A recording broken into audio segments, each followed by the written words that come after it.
Hi there, it's Professor Monty again. Let's answer the question, what happens to some number divided by x when x goes to infinity? Okay, so we're looking at this just represents some number. So we're going to do an example. We'll put 4 in as the number. So the key here is the top's just a constant. When x changes, the top doesn't change. There's no x on the top. So this is a special case of this. We want to see what happens. So what happens to 4 divided by x when x goes to infinity? Well, so let's try some of these, and we'll start off a number that's not very close to infinity, but we have to start somewhere. Let's just start with 1. This will be an easy one to start with. Well, 4 divided by 1 is just 4. Well, let's get bigger. How about 10? Well, 4 divided by 10 is 0.4. What about 100? Let's go up in multiples of 10.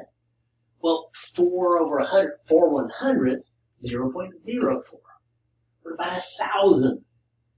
Oh, 0.004. You can just plug these into your calculator to get these numbers. Well, what about 4 over 10,000? Oh, it's 0.0004. And so we notice as this number is approaching infinity, what's happening over here? Oh, we go 4.04. We keep getting closer and closer to 0, so we're actually approaching 0.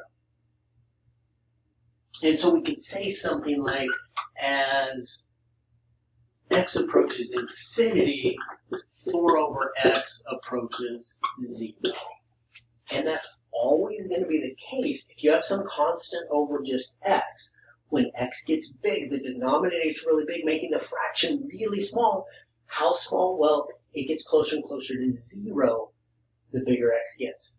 Even if that was a negative infinity, these would just be negative numbers, but they're still getting close to 0.